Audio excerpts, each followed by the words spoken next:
Hi, scripties. Welcome to season 2, episode 11 of your favorite podcast, Scripts and Screens. I'm your host, Imani Nicole. And I'm Ashana Robinson. Okay, so what caught your eye this week in the movie and TV world? Okay, yes. Okay, so this week we watched Lee Daniels' film, The Deliverance, which we'll discuss right after this. We'll go right into it. The film is based on the true story of Latoya Amons of Gary, Indiana, who claims that her 3 children were possessed by a demonic spirit after moving into a rental home in November of 2011. So according to today.com and thegrill.com, over the next 8 months, the family, multiple witnesses, including law enforcement officers, reported the children levitating, the children's behavior and appearance changing, and the children speaking to invisible people in the house, and more. So some direct experts from the report include one of the children made growling noises and his eyes rolled back into his eyes rolled into the back of his head. The medical staff observed one of the children being lifted and thrown into the wall with nobody touching him. And then another witness by a psych counselor said a child became aggressive and walked up the wall as if he was walking on the floor and did a flip over the grandmother. And then one of the kids said that a ghost attacks him and his brother. Yeah. So aside from that, the film has gotten a lot of criticism over Glenn characters. Lord, Glenn closest character, Alberta. So the real Alberta was a full Black woman. So they're basically like, why is this a white lady? So when defending this, Lee Daniels was quoted by saying, every Black person knows in Alberta, like, one of them white women. I don't need to say it like that, but we know what we're talking about. So Alberta is that. Okay, it's like the white woman that appropriates Black culture. Right, but this is a made-up character because the real Alberta was literally just a Black woman. So that's why people are mad. Yeah. He should have changed her name. He should have done something. Yeah, that was stupid. But yeah, she was that these type of women are part of the fabric of our community, but we never see them on screen. So basically saying that these white women... We've seen them on screen plenty of times. Right. So critics literally responded, this nigga added a white woman to a true story that did not involve a white woman. Then said it's because white women like her are a part of the fabric of the Black community. He is objectively worse than Tyler Perry. I'm sorry. He is like if Tyler Perry and Kenya Barris had a baby. Who's Kenya Barris? So he also is a writer, an executive producer. Shows you would know from him. I know he had a show called Black as Fuck, Black AF. People were getting on him because all of the characters were light skinned, but it was based off of his life. So his family, so I guess his characters just looked... Is he light skinned? No, like his daughters, I guess. Like, so he just just because the women in the show, that's what he said, were like fair skin. It's because that's me casting a fair skinned little girl. That's just because I wanted to match my kid, but that's clearly apparently a problem. So we won't get into the actual film right now, but how do you feel about him including? Well, I guess you said he should have just changed her name, but including a white woman where there was none. Yeah, I mean, I guess I see where there's outrage because it's like, okay, you didn't need to do that here because there's not a lot of major motion Black films where the whole cast is Black. Right. You don't have a lot of that. So like we don't need to do that. Yes, other people need to do it because we have been left out of films and movies as main characters and having main roles and all that for years. Like, there's so many predominantly white films where there's no Black person in sight. It's not the same flip of the coin. So I do think that's weird. But I'm not blaming Glenn Close. I'm not, I think it's all on Lee, LD here, because Glenn Close killed it, I have to say. But I now that people are saying it, I get the point. But once again, didn't know it was a real story, didn't know the backdrop behind it. So to me, I wouldn't have known her mother wasn't white and she was like a biracial woman. Right. How do you feel about it? I think it's weird. I don't know. I just feel like if it's a story about me, why would someone make my mom, Tiana, a white woman? Yeah, that's just to feel and why does he feel like he needs to tell the white woman that dabbles in Black culture's story at this moment when we're literally telling the story of an actual Black lady that's going, it's already enough going on in the story. Yeah, for sure. So he didn't need to add that in, but yeah. But I mean, like you said, Glenn Close did it. Oh, go ahead. Oh, why did he flip them? Like he could have made Alberta Monique's character, and Monique should have been that girl mama. Monique would have killed that role. I'm telling you, when she did the reading, I don't know if you ever saw the reading, but Monique killed that. That was like her first time playing a horror film was the reading. And when I tell you, she ate it up. She ate it up. Like I think Monique is such a good actress, and I thought that she was gonna have more of a role in this, and she really didn't. Not at all. But yeah, that could have worked too if they would have flipped it. That definitely would have worked. That's it made actually her an amazing idea. the child protective service person. Yeah. That would have been very believable. Wow. The white woman come into the community where everything's just low income, poor. Right. Don't know anything about the community. Don't know anything about your struggles as a Black woman and just telling you, like, you need to figure it out. You need to get it together. Like, that would have really fit that. Like, that would have made sense. Yeah. But he apparently really had this need to tell the story to represent this. Part of the fabric unturned. Right. But so yeah, I guess we can go ahead and start talking about the actual movie itself. Yes. Okay, we'll get into our first plot and pop pick, Deliverance. So basically, a family living in a home in Indiana discovers strange demonic occurrences that convince them and the community that the house is a portal to hell. This movie stars Andrea Day, Glenn Close, Monique, Caleb McLaughlin, and Aujane Ellis. Rotten Tomatoes rated it 33%, and IMDb gave it a 5 out of 10.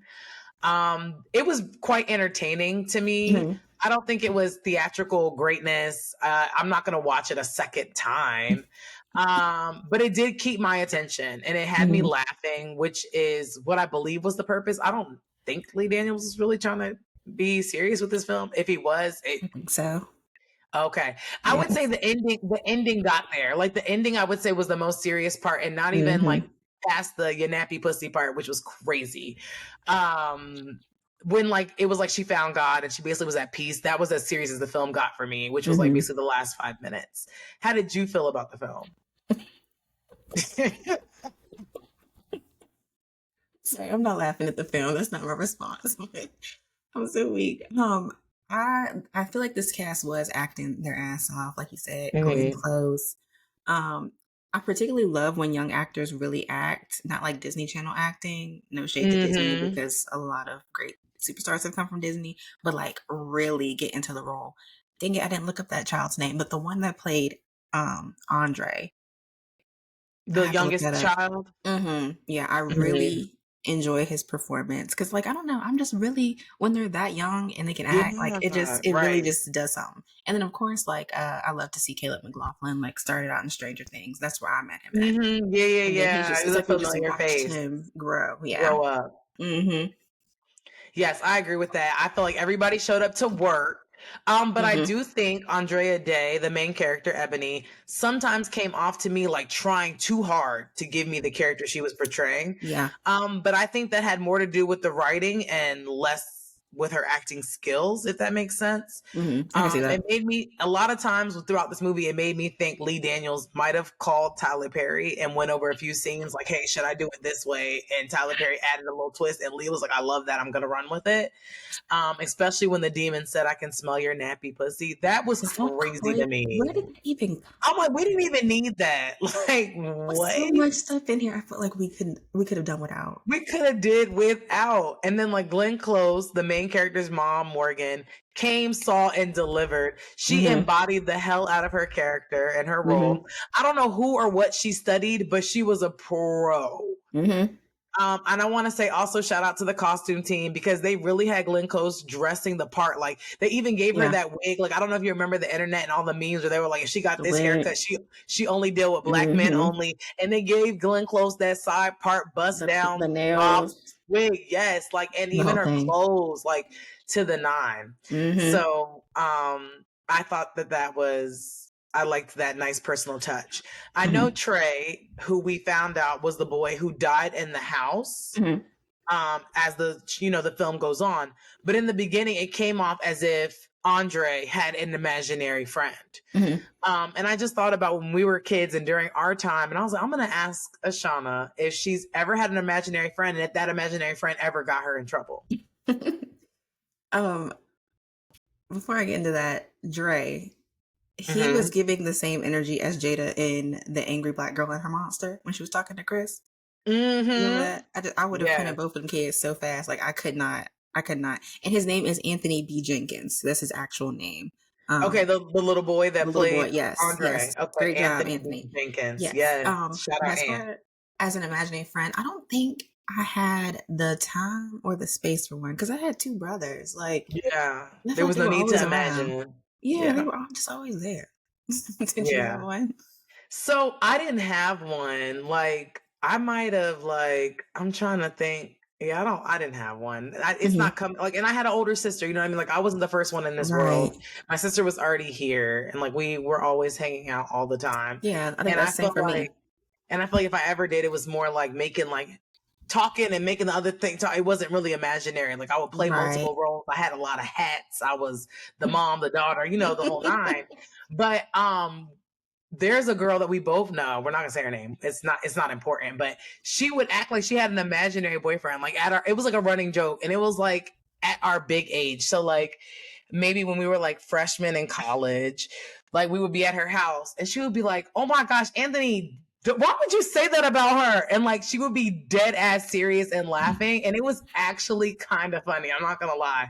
Like she would be really out here like Anthony, like stop talking, like you gotta chill, Anthony. And we would be like, girl, yes. And I would be like, you are so out of control and so out of pocket. But yes, you used to always This act is like she had sounding familiar. this imaginary boyfriend, and that shit used to have me weak as hell.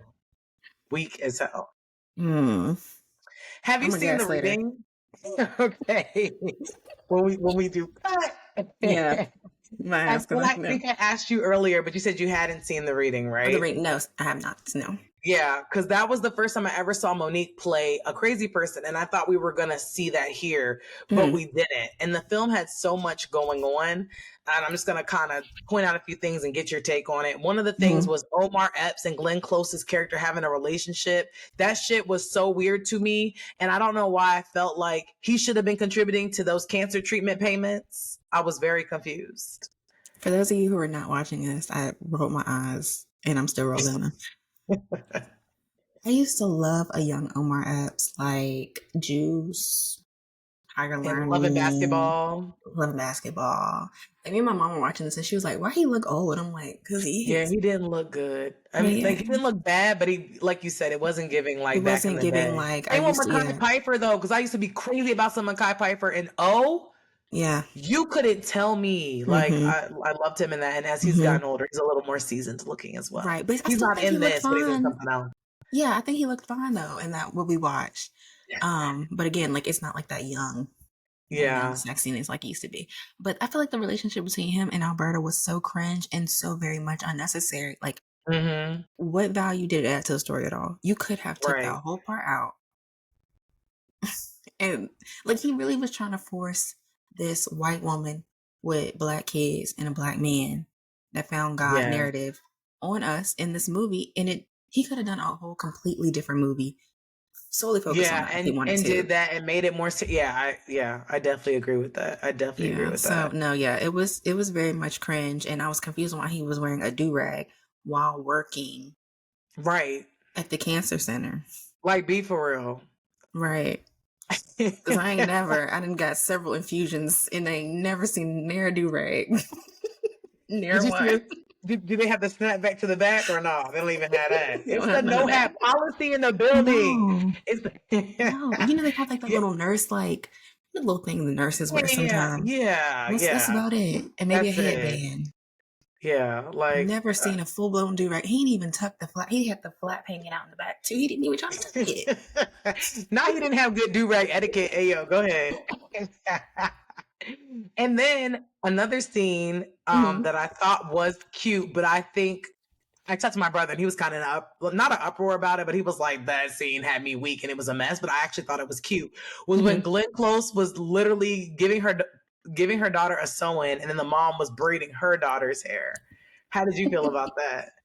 Somebody on the internet, I can't remember which app it was, but they were like, Lee Daniels really got Glenn Close on screen doing a sew-in. That was not on my 2024 bingo card.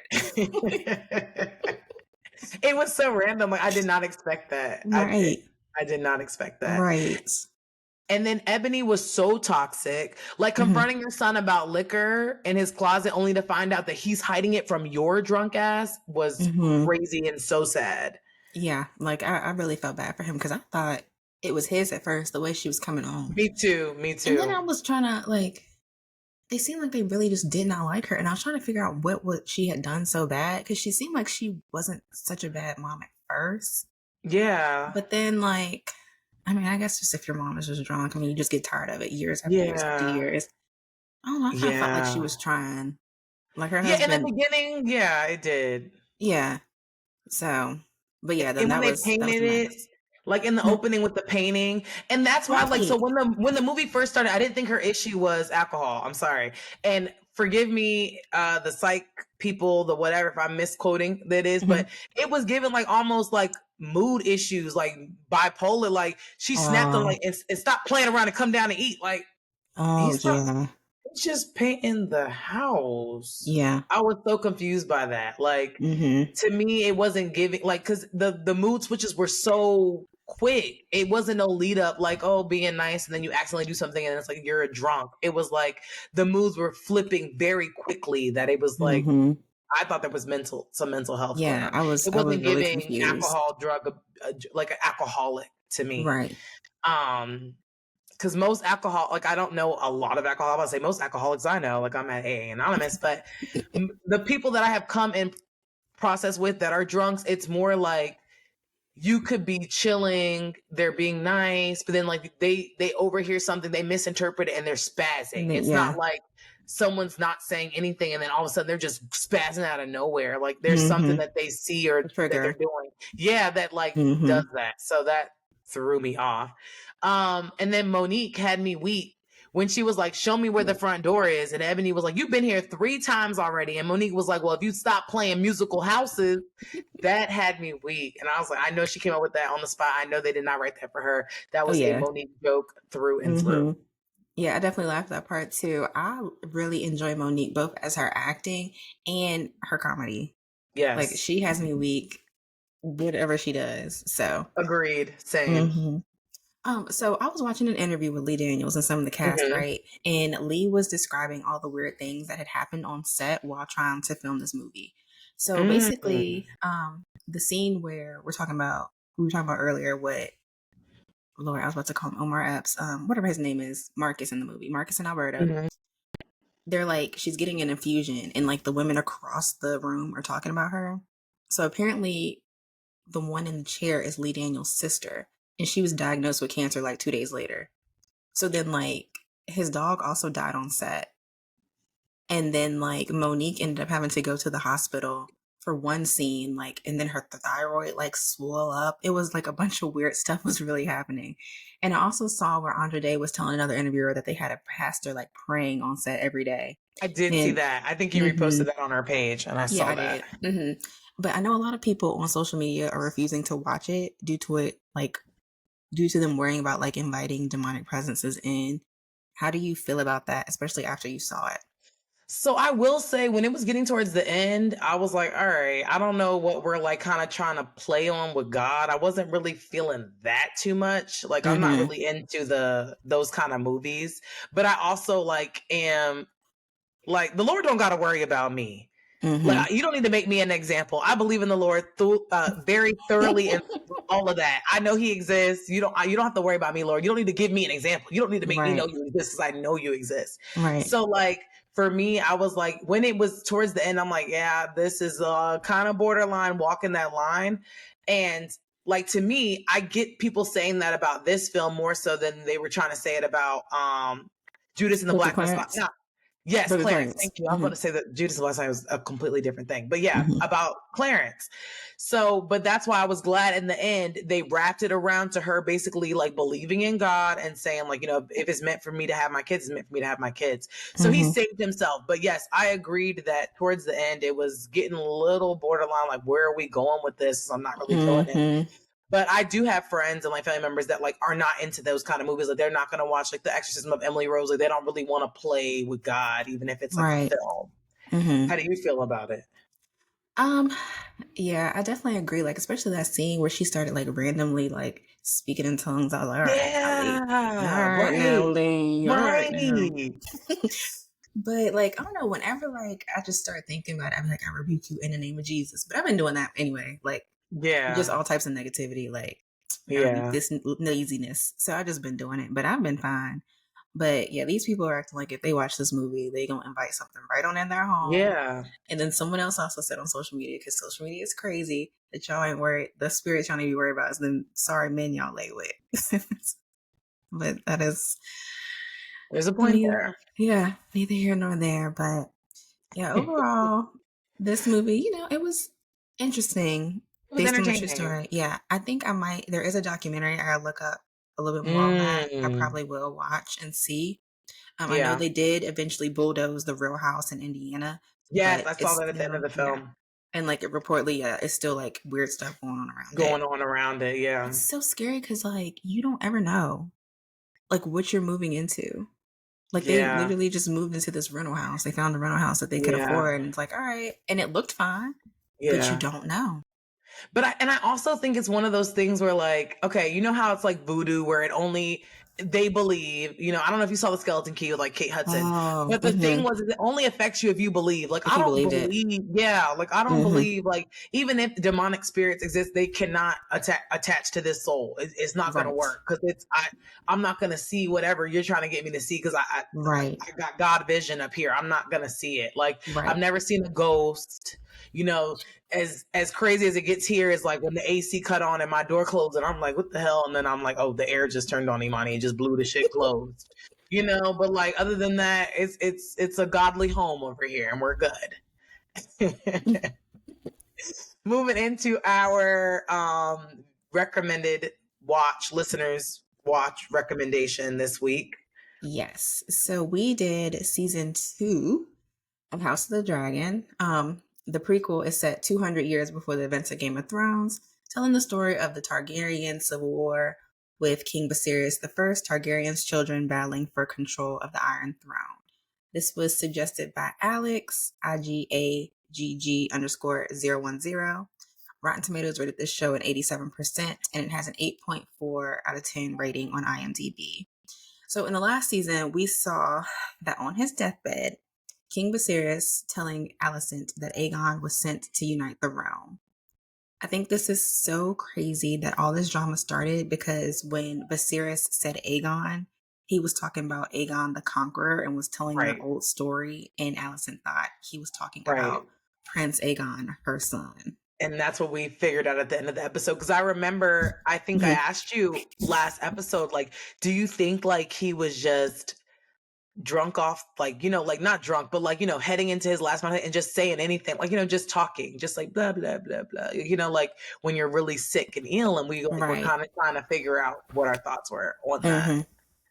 Hmm. Right. Um, yeah, but I liked season 2. It Hmm. was very good. I was so sad for you when your favorite character died, Princess Rhaenys, the queen who never was. Her death was epic though. I feel like she went out with her dragon. Hmm. As you stated last episode, to die by dragon fire is a super honorable death. Hmm. Yeah. I didn't actually get official notes from Alex. I was just kind of like conversing with him, making sure I was on track. But he said he Yeah. also enjoyed Princess Rhaenys. Like she was like one of the real ones. She really stood on business. I Yeah. hated the fact that she had to die, but like you said, she went out how she wanted, similar to the bike riders that we Mhm. reviewed the other day. I mean, whatever week that was, they Yeah. all these weeks run together. The dragon Literally. riders wanted to go out on their dragons. And then they're always saying like God is punishing us, but I really think that God is punishing Lord Corlys for denying his bastard children. Yes, which was crazy to find that out, like, Yeah. sir. And so, but I'm wondering, did the other brother not know? Because when Princess Rhaenyra asked her, "Do you have any kind of royal blood?" He was like, "Nah." So does he not know that that's his dad? So this is what I'm thinking is going on, right? I don't think because I think she's asking for about Targaryen blood, which Corlys married a Targaryen, which is Rhaenys. But I Yeah. think, which is crazy, their mother is somehow like a child, a bastard child or a bastard grandchild. So if they actually were starting to acknowledge bastards back in the day, her Corlys probably could have actually married their Rhaenyra. mother because Or Rhaenyra, yeah. because she's apparently has some type of Targaryen blood in her for her boys to be Yeah. able to have for the Yeah. dragon to come. Yeah. So that's Yeah. what it seems like their mother, whoever this ship captain lady is that he had children with, Mm-hmm.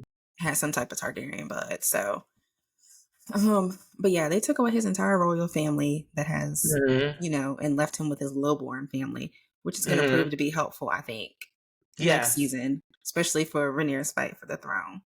Yes. Hmm. What was something that stood out to you this season that you really enjoyed or didn't like? It could be good or bad. I noticed that miscommunication was a huge theme this Yes. season. Like as mentioned before, the miscommunication between King Viserys and Alicent led literally to the usurping of the crown. The Mm-hmm. miscommunication between Daemon and the rat catchers led to a child being Yes. beheaded, which started an entire war. The Literally. lack of communication between Daemon and Rhaenyra left them with a shaky foundation, and they had Mm-hmm. Viserys out here making deals with castles that had already been claimed, like because nobody was talking to Daemon. He over there promising them Harrenhal, and Daemon said Harrenhal is No, mine. literally. Like what? But Right. speaking of communication, Aemon was like he made a statement in the first episode about his mother saying her grace speaks with two tongues. And this is probably the classiest way I have ever heard someone call another person a hypocrite. Because Alicent Mm-hmm. literally is sleeping with the same man she was so upset with Rhaenyra for sleeping with at 17 years old. And I am Right. so sick of Alicent. I'm so sick of Oh, her. Oh, I am too. And it was bound to happen. Like it was giving walking contradiction in the first season. It's Mm-hmm. giving she wants everything Rhaenyra has. Mm-hmm. And this show, though, I must say, is on it with the sayings, like you bringing up the she speaks with two tongues. Mm-hmm. Because I feel like I'm no longer going to call anyone like, a hoe, a slut, a whore. Like that's so played out. You are now a lick spittle. Like that girl's a lick spittle. Like, just like, and I want to know if they're making these things up, like they're sitting at a table coming up with this, or was that actually the terminology used back in the day? That's what that's what I'm wanting to know. Like, I'm very interested to know if that's like real life sayings back then, or if they just are sitting around a table like coming up with this stuff. So, I had to look it up. So, according to New Oxford American Dictionary, a lickspittle is a person who behaves obsequiously, obsequiously, I think is how you say it, to those in power. And then I had to look up obsequiously because I Mm, didn't know what that meant. And that right. says to eagerly praise or obey someone. So, I guess I can Yeah. ask, She's is such a there? lick spittle. Yeah, that sounds just about right. Mm-hmm. I A could never be a lickspittle. lick. How did they I put could that together, though? never be a lick spittle. I don't know how Right. they came up with that. I don't know how they came up with that, but you bringing up communication as a theme was a really good point, and basically the whole premise of the whole season. Honestly, Mm-hmm. another crazy theme with the show I felt like was the way loyalty lacks amongst family. Mm-hmm. Like, you had highlighted the presence the this being a thing in season one with Rhaenyra and her baby daddy Harwin and his brother Lord Larry Strong, and now we see Aemon turn on his own brother Aegon, the current king. And I just feel like Aemon a mini Damon for real. Like we maybe need to do a DNA test because maybe Right. Allison messed with him and we didn't even know it. Right. And I wanted to ask you, did you see that coming or did you Mm-hmm. expect that? I didn't see that come in, but I'm not surprised at the same time. Um, I think it's wild, but again, I'm not shocked that Allison thought too that she would sit on the throne while Aegon was indisposed. Like, girl, Yeah. what sense does that even make? Your entire argument this whole time is that Aegon should be king to him being Viserys' firstborn male heir. So Mm-hmm. why would you, out of all people, all of the options, we got Aegon, we got Rhaenyra, we got Aemon, why would you, Alicent, think that you deserve the throne over his second male heir and over Right. Rhaenyra? Like, it makes absolutely no sense. Before I can do it again. Girl, Right. bye. Right. So it's like, right, if that's the thing, then Rhaenyra should have been queen a long time ago. You fought for Aegon Yeah. saying it should be a Right. man, it should be his heir. So rightfully, according to your logic, it should be Aemon. Right. Yeah, Allison went out real sad this season. Like, you did all this, caused all Sad this as heck. uproar, started a war just to be like, I take it all back. It was Mm-hmm. crazy because I remember when her father told her as a child, she had two options. Either Aegon's Mm-hmm. going to be king or you will have to beg Princess Rhaenyra for mercy. And that's exactly what she does in the final scene. But what's crazy to me is that she premeditated her own son's death. That's crazy to me. I don't care if my son is unrecognizable. We're going to fight to the depths. One life is not more important than another. And I just wanted to know, could you believe that she literally offered up her son? Like, yeah, like when she was like, you know how this has to go, he has to die. And she was like, okay, he can die. That was crazy. She didn't even stop and think. Every time I think Allison can't get any worse, she literally be hitting like with that little meme with the watch this. The usher, she be hitting the usher every time. And I'm like, I cannot hate her anymore. But she was like, nah, hold my beer. So I do have a question for you. So towards the end of the season, we saw where Rhaenyra starts recruiting Targaryen bastards for her cause. So the people of the Targaryen blood have the option to either claim a dragon, but as we know, like it can lead to death if the dragon is not fond of you. Yeah. So Kat and Hugh, I don't know if you remember them. They were the couple that had the sick child. The kid ended up dying. I think he was a smith before that, and they didn't have any money. They have a discussion where he admits that he is Daemon and Viserys' cousin. Are you talking when they were drinking, like in the pub? No, that's okay. So that's one of them. So okay, so you're talking about the other one where the wife was like, "Well, I don't want to be rich, or I don't want to be royal, or whatever." That exact scene. That's what I'm talking about. So my question to you is, if you were her, or if you were a Targaryen bastard yourself, would you have tried to claim the dragon, or you think it's too risky, or would you have gone out there and tried to see if you could do it? That is such a good question, and that's tough. The ego part of me is like, how could the dragon not, bang with your girl? Like, come on, like we would be vibed out.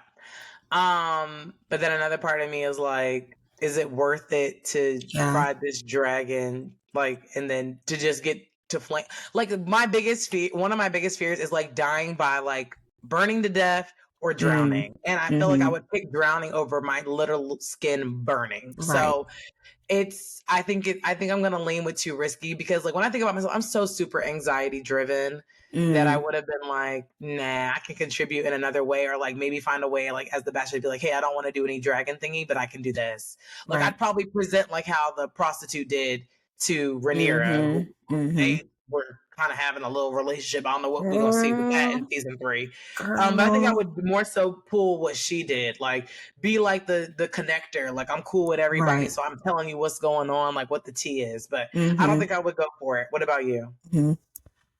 That's a good question too. I think if I was in the position like Hugh was, like his daughter had just died, he can't feed his wife, basically. Like I feel like he thought he didn't have really anything. It couldn't get any worse. So I think this was like his last shot to try to make something of himself and kind of salvage the little family he still had left.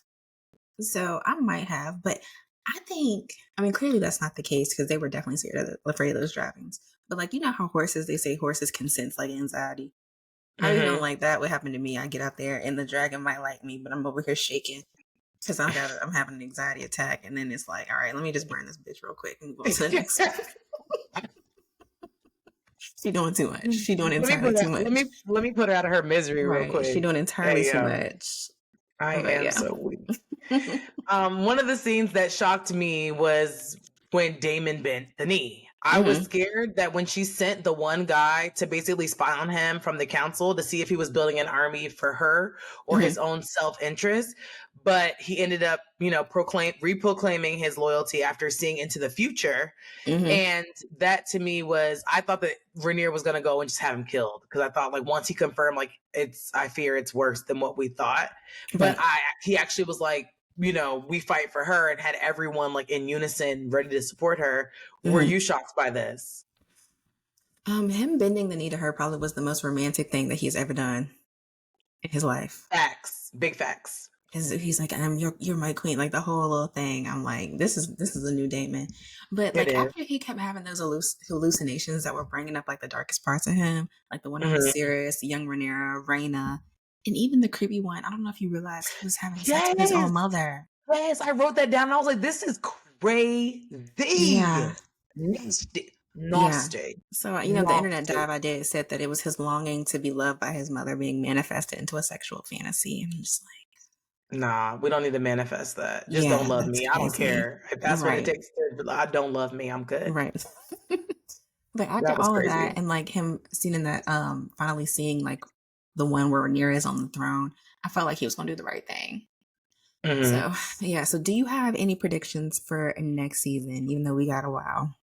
Yes. So I think that Rhaenyra will sit the throne because that's what we thought season 2 was going to give us, and we still don't know who's going to sit this damn Iron Throne. But I do think season 3, Princess Rhaenyra will sit the Iron Throne. I actually don't think Aegon will die. I actually think Alicent may die, which I think is Mm. probably crazy, but I don't know. That's just my prediction. I feel like, every season has somebody major, like a big name die. So my Mm-hmm. prediction is going to be Alicent is up next. I don't think it can be Mm-hmm. Rhaenyra. Like, I just don't think we can do that. If they don't want to go that hard, then maybe it'll be like Sir Christian Cole, but that won't even hit hard. Not saying that death Ready isn't for him to serious, but go. it wouldn't hurt. I wouldn't be I'm upset. ready That for that's Sir not gonna Kristen have Cole. me. You know what I mean? Bye. Because now all of a sudden he has a conscience. I'm so tired of his flip floppy ass. I'm ready for him to go. But yeah, like that's what I see. I just see someone, a big character, big chess piece dying. Mm-hmm. And then if we're going low born dying, I think the one that like is not respecting, like he's not understanding how things work in the castle and he's like just kind Uh-huh. of willy nilly with Alex it. I Alex forget. said the same thing. Yeah, I could see him going. Mhm. So that's my predictions. What about you? Yeah, next season, I think Lord Corlys' bloodline is really gonna show out, like between his Okay. sons and then like his granddaughters, Bela and Raina. I think they're all Hmm. gonna be very helpful to Rhaenyra. Yes, I think so And we too. know why and how is Otto Hightower in jail? Because That's that's the Allison's rumor. dad, right? Yeah. I didn't even PP was in Yes, jail. girl. It was like the last scene. They doing like the little montage, like the last scene. And she's been looking for him. She's like, "Have you heard from Dad? Have you heard Oh from yeah, Dad?" she's like, I've sent my letters. Yeah, he's in Why has he prison. not Like responded? yeah, he's literally locked up somewhere. So we need to know how and Oh, why, what is yeah, that going on makes with no that. sense. Yeah. I also see more trouble for Alicent like you because she literally offered her son's head for her, offered her son's head for her freedom in exchange for her freedom, but he's escaped. So I don't know what she has now as leverage. She's Yeah, has Amen. nothing. Amen finna take care of her. I just Yeah. see it. Hmm. And I also see the white worm. I think her name is Massaria, Damon's old whore. Mm-hmm. I see her continuing to be valuable for Rhaenyra. I'm not sure how this dynamic will work since Yeah. she had already messed with Damon and now she's like making They out might with Rhaenyra in the a shadows. little three combo in That's the what I was bed. I saying. don't When I seen I it, I'm don't like, know. were they doing? Yeah, I guess they were doing it in the pleasure house. They looked like they was out there doing it. But yeah, I think it's a little something going on. Yeah, for sure. But if any of them, I think Alex said they call them dragon seeds, the Targaryen blood ones that aren't like full Targaryen blood. If a dragon seed is going to turn and try to be rebellious, I think it's going to be that one, the disrespectful one that you're talking about. That kept saying like more birds, more wine. Mm-hmm. Yeah, I think he's going to cause Rhaenyra some trouble. Yeah, definitely. I could see that. So, but yeah, I'm very excited. I really do enjoy this show, and I hate that we have to wait Two until years, right? 2026. Yeah, Yeah, that's crazy. 2026. All right, so the last one was the Supreme at Earl's All That You Can Eat. Lifelong best friends Odette, Clarice, and Barbara Jean share an unbreakable bond from decades of weathering life's storms. Through new shades of heartbreak, the trio are put to the test as they face challenging times. Rotten Tomatoes rated this a 66%, and IMDb gave it a 6.3 out of 10. This movie stars Sanaa Lathan, Uzo Aduba, Anjanae Ellis, and we watched 2 movies with her this week. That's crazy. It So is. random. Mekhi Phifer. Oh, and Mekhi Phifer. Russell Hornsby is in this, and he's playing the character Richmond. And I swear, every role he plays, he ain't shit. Like I didn't like him in BMF as Charles. See, I never seen him before, so I Yeah, had he no was in clue. Fences. He was the one that was always asking Denzel for money in Fences. Denzel's oldest son. Oh, didn't even connect that dot. Yeah, so I don't know. I need to see some more stuff because everything I see him in, I don't really like him. This is another movie where I didn't see the trailer or read a description, but I ended up liking the film. I thought it was Mm-hmm. cute and I really liked the Yes. cast. How did you like it? And did you relate to any of these women? So, I liked it. So I think it started off a little shaky in the not shaky. I don't know how to explain it, but like I was a little bit thrown off when like you see the characters and you don't realize, okay, you're going to see them young for like, it's going to kind of The most of transition. it, yeah. So yeah. So like that was cute. I feel like the second half of the movie is really what made it really pop and like made it so good. But I did like it. I agree. It was very cute. I cried at the end. Like I thought Mm-hmm. it was really emotional. And I feel like I do relate to the friendship dynamic just because of like me and like my sister and her two best friends, they ultimately became my best friends just Mm-hmm. because like I grew up with them. And I feel like we have dynamics like that where will read each other for filth. And like, my friend is like one of my best friends, she's a sister to me, has told me like your bar is on the floor. And I've had to read her for filth too because it's like, girl, yours is in the core, the lava of Earth because Mm-hmm. you're dealing with things that we all don't understand either. So like I got the dynamic of like where like you say shit, but it's like, and it's the truth, but it's like I still love you anyways, and we still sisters regardless. Mm-hmm. So what about you? Um, I don't think it was a specific person I related to, Mm-hmm. but I really did like how they met so young and how Mm-hmm. you saw them like kind of grow and Yeah. progress together. I think that was really nice. Mm-hmm. And then I like all of those actresses, so that was a Yeah. plus on that too. Agreed. So they showed a love triangle between Barbara Jean, an older stable man named Lester, and a young white boy named Ray. Do you feel like Barbara Jean settled for Lester? And if so, do you feel like she regrets not making things official with Ray, especially after the death of their son? I think 100% she settled for Mm-hmm. Lester. It was clear she wanted to be with Ray.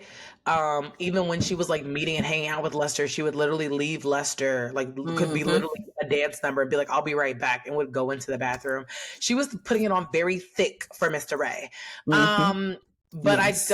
I think she regrets not, I don't know. I don't know if she regrets it or not because I don't feel like she did. I think her son had the best shot being with a black dad because we Right. already saw how Ray's brother was like running Negroes off the road. Like, Mm-hmm. I don't understand why his tires hadn't been slick sooner. Right.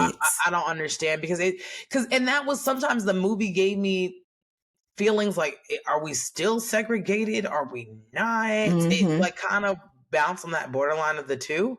Because when I saw that, I'm thinking, okay, segregation. But then when I saw Ray working at Supremes, I'm like, okay, no, can't be segregation then. Right. So yeah, that was yeah. So I don't think. I mean, the death of the son scene really like tugged on my heartstrings. But no, Mm-hmm. I think that when Lester basically was like, I don't care, I still love you and I'll help you raise this son. Like, you mean our son? She really needed that in that moment. She needed that her whole life because of the Mm-hmm. way her parents and her upbringing was. So I think Mm-hmm. it was the smart decision, the better decision, whatever, the whole nine, because Ray was kind of naive and he was young and Mm-hmm. Lester could give her and the baby what they both needed. What do you think? Right. I think so too. Yeah. She definitely loved Ray. And as we see, she got with him at the end. Mm-hmm. Yep. But Lester literally probably was the prime candidate for any young black girl at that time. So they were No, really literally. pushing her to him, especially when she didn't Mm-hmm. really have anything. She was living with Earl. She didn't have Yeah. any parents. Mm-hmm. So And they for were sitting in him, that little booth and everybody was mm-hmm, coupled up but her. mm-hmm. So, yeah, I don't. I was trying to see like how things would be different if she was with Ray. But I think she would have Mm-hmm. struggled a lot more, and they would have gotten. It was Mm-hmm. still so early, like you said. Either they were still segregated or fresh out of segregation, so they would have had so many So many. problems, Yep. financial, and then yeah. So I think, although she didn't want to, she made the best decision to stay with Lester. Mm-hmm. So but okay, so towards the end of the movie, the ladies get into an argument where they start hurling insults. They tell Barbara Jean Mm-hmm. she's a drunk like her dead mother. Odette states that she could have been a nurse if Barbara Jean had kept her legs closed. And then Barbara Jean comes for Clarice for giving up her future for a man who was not faithful. Later, we see they put aside their differences and mend their friendship. Could you do that? Be friends with someone who really attacked your character life choices like that? I think I could, only because Mm-hmm. I think people think a good friend is one that doesn't tell you about yourself or doesn't talk Mm-hmm. shit.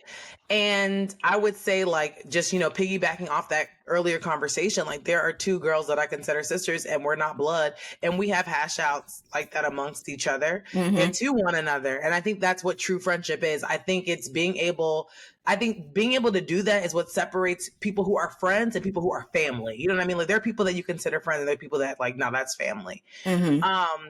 Do I think that there could have been a better way to say it? Yes. And certain things were too far. Like, I think it was Yeah. completely fine to call Barbara Jane a drunk, but you shouldn't have brought up her dead mother. Like, that to me is Right. crazy. Like, you leave my Mm-hmm. dead mama out of it. That, yes, we would fight over the dead mom comment, but the drunk comment, I think it was true. Yeah. But I think we all have our own stuff and you need to be called out on it sometimes. And then we can laugh about it later. Mm-hmm. And like she said that, like, and that's another thing too. I think it really does, like, words are just words. I'm really concerned about actions. And, I've always said this in our prior discussions, like, and I know for some people, it's not black and white, like, it's gray. But for me, like, I hold friends and men to the same standard. I'm not going to chase a man and not chase a friend. Like, I know women who chase men, but won't chase friendships that, like, have done things for them or, things like that. And I'm not a big, like, that's not my kind of, like, friendship. I don't want that. And I just feel like Odette said that, but this girl literally came to your house when your dad was beating you and basically was like, you're going to live with me. So it's like, although Odette said that, like, I don't feel like she's not a good friend and she's not like, and like, not that she doesn't love Barbara Jean. Yes, you should have never said that. It's so messed up and you owe her an apology, but I don't think that it should ruin the friendship. I mean, there probably needs to be a stern talk to, like, you never bring my mother's name again out of your mouth or we really won't be friends.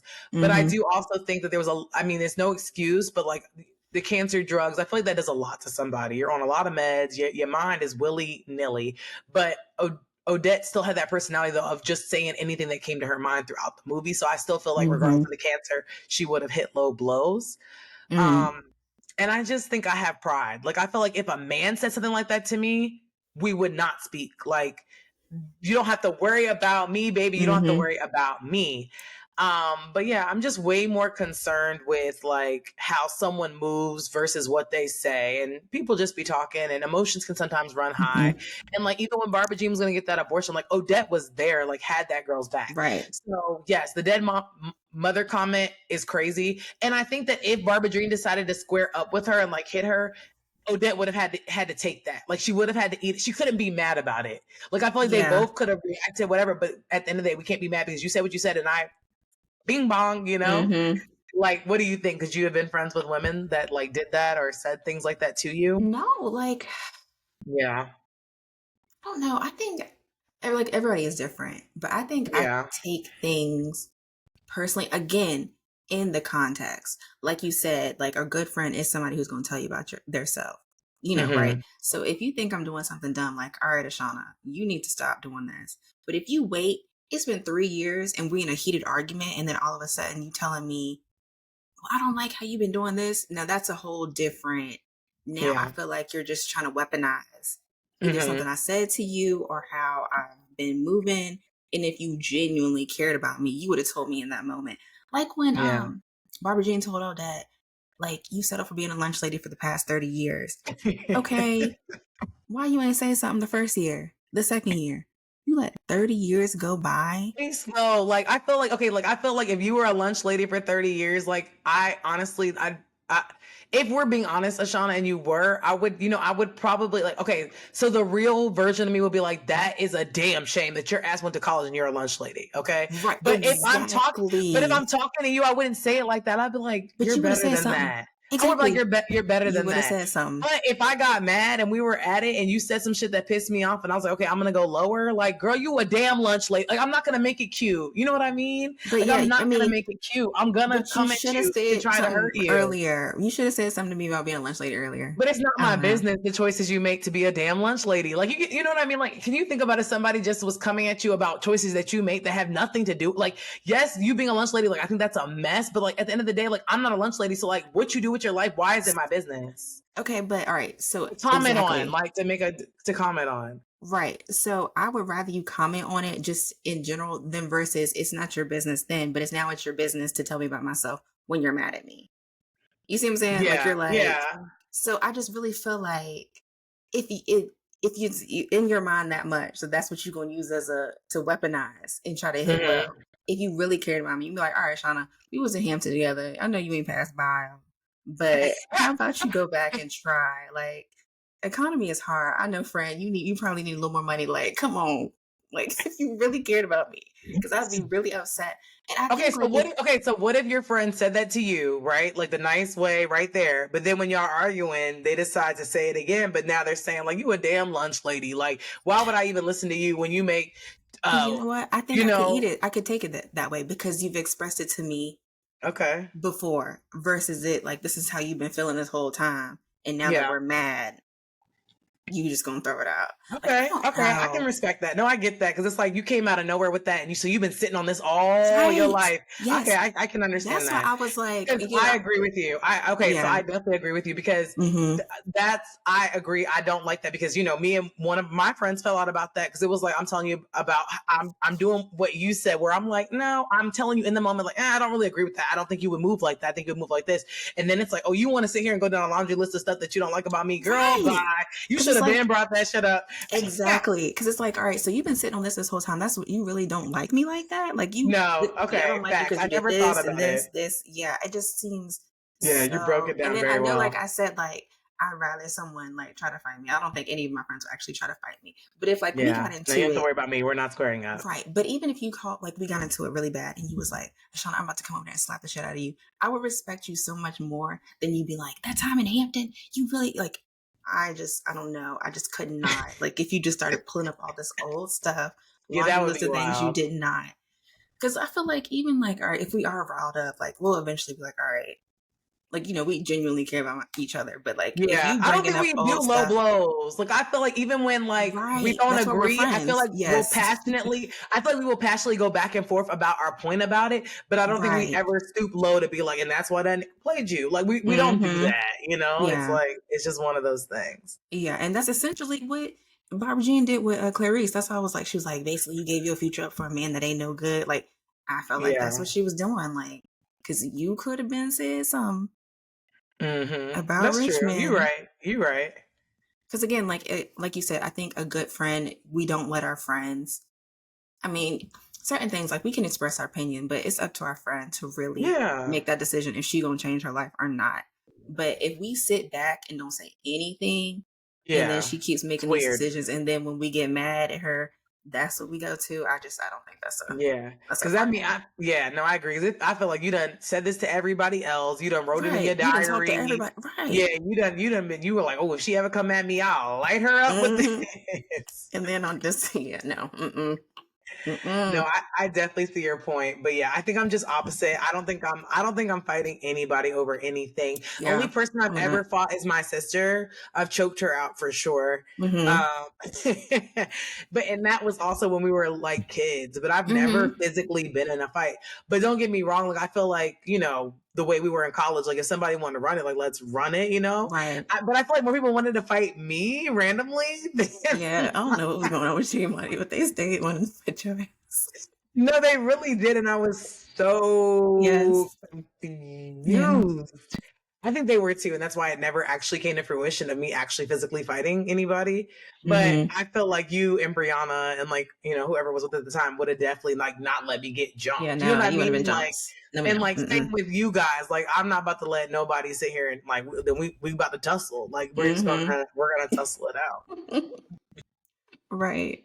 But no, I thought too, like, okay, so like betrayal hurts me more, I think, than physical. Like if I had to pick red pill, blue pill.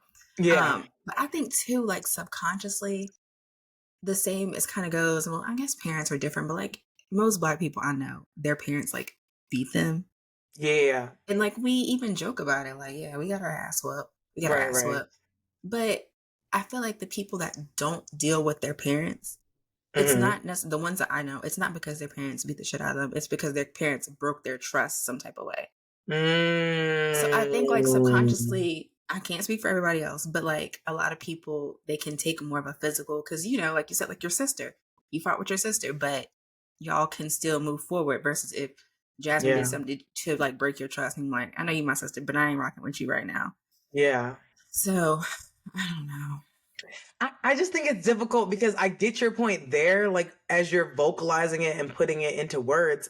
But then I also think about like I think of friends that have fought, and I'm sorry, if you are willing to hit me, I think that's crazy. Like, to me, I look at it as a respect thing. Like, I don't put my hands on it. I wouldn't put my hands on my friends because I respect my friends. Like, if I would hit someone I don't respect.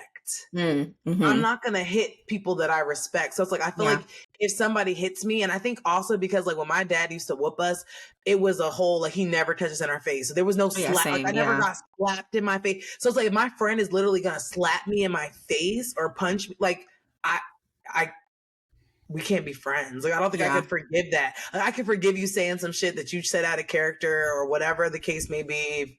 I could give you a second chance off that, but like physically touching me, I think it's reps. Like, I think if any of my friends slapped me, we're no longer friends. Oh yeah, no. Yeah. You know?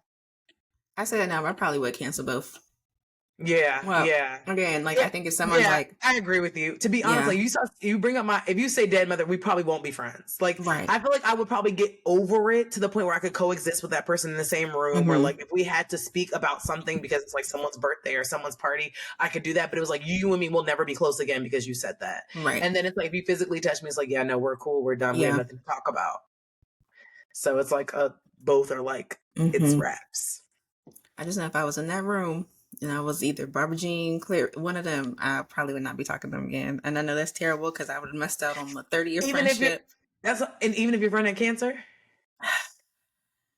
and she could die at any moment, she'd be gone. She should have been so reckless with her mouth. I ain't give her that cancel. No, she literally. Been so reckless with her mouth.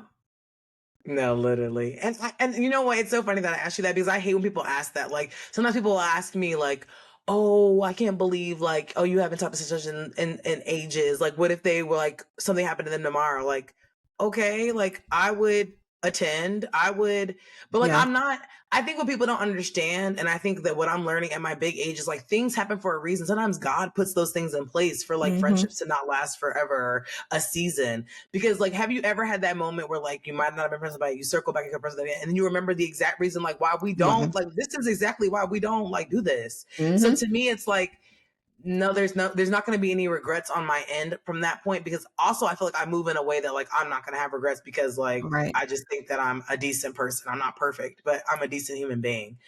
So I just be like, yeah, like I would definitely, you know,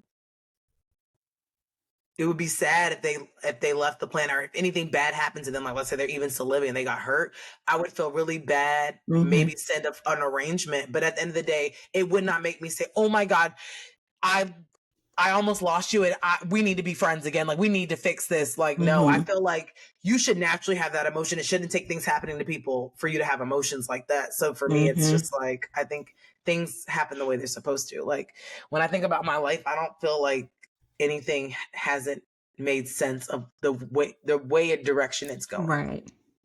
No, I definitely agree. Yeah, it just like you said, they should have thought about that, then been sick, unless they reach out. You know, if they reach out and try to rekindle.